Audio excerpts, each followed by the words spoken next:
Right, chicken korma kit. I'm going to show you a quick and easy way to do this in 30 minutes in a stir fry wok style. What we're going to do first of all, 2 sachets that come in the packet. So when you open up the recipes there, 2 sachets. That's for sauteing when we do the cooking. So we'll just leave that to one side at the moment. And then you've got the spices, the flavour here. So if we also then have a look at the other ingredients for the marinade, we've got some yogurt here. Around 150 to 200 grams is fine, just natural plain yogurt. Over here, chopped up and prepped is 5 cloves of garlic, about 2 inches of ginger, 1.5 to 2 inches is fine, and then chilli to taste. Again, I've put 1 chilli in to make it mild, 1 for mild, 2 for medium, 3 for hot, green chilli, and 5 cloves of garlic. Chopped up in a bowl like this, and we just tip that into the bowl with the chicken, and just give that a mix.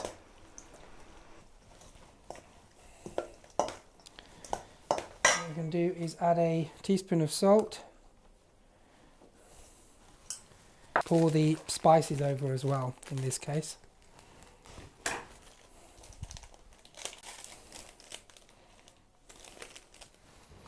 and we're just going to leave that to marinate.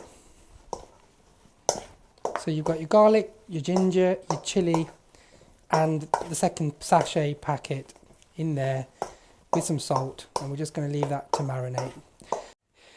Right, so we marinated the korma earlier on. We've put about 5 cloves of garlic in here, finely chopped up, about 1.5 to 2 inches of ginger, and 1 chilli. I'm making this mild for the kids, but 2 medium, 3 hot, and 2 onions, finely chopped. We're going to use a couple of tablespoons of tomato puree rather than fresh tomatoes or tins, but you can use that if you need to. I just prefer to use tomato puree with the korma. About 150 millilitres of single cream and some ground almonds, 2 tablespoons of ground almonds. And we've got about 250 grams of yogurt here, natural plain yogurt. So first of all, we'll pop the pan on the cooker and just heat the pan up for a few minutes. Just drizzle a bit of oil in to the pan. In our Previns chicken korma there is no sugar and there's no coconut milk. It's all natural ingredients. The sweetness comes from the ground almonds and the cream, and the textures come from that rather than adding in artificial sweeteners and sugars. And the coconut milk isn't something we need to put into the korma. Right, so the oil should be about ready. Going to pop in the seeds and saute. So that was the sachet 1 from the packet that I've put in. Sachet 2, the flavours, if you remember, we've already marinated with the chicken earlier on.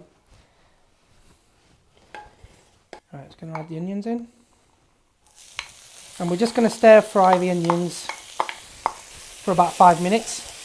On fairly high heat. You don't want to burn the onions, but you don't want to cook them too slow. And at this point now we're just going to add in the chicken, because we actually want to cook the chicken with the onions and get the flavours to start to fuse in. Again, you'll notice we're not putting a lid on here, we're stir frying this at high temperature.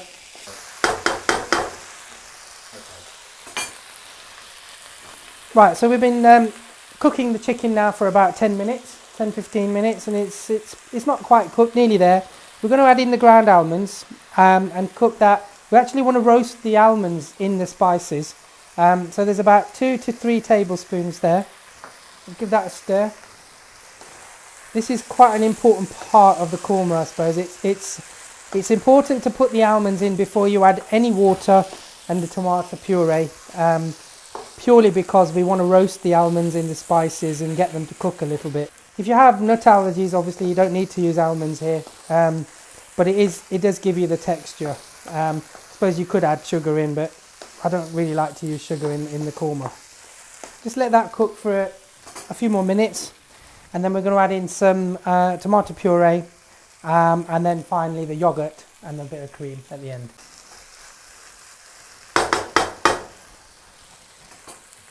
So if you find the chicken starting to stick a little, just add a little bit of water or a little bit of oil, just to keep it moist.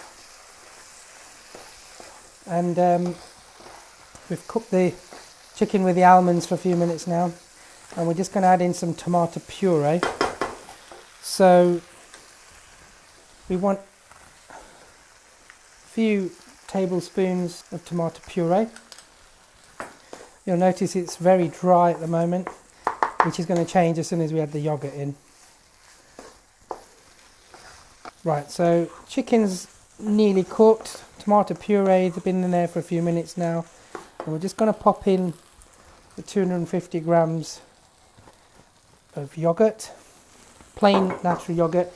Any yogurt will do that. I like to use a low fat, actually, natural yogurt, and that's what that is there.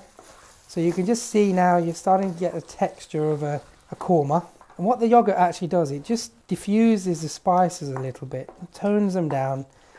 You can just see the texture there of the, chicken curry, but just toned down by the yogurt really. And the almonds react really well with that as well and give you a really nice, sweeter taste.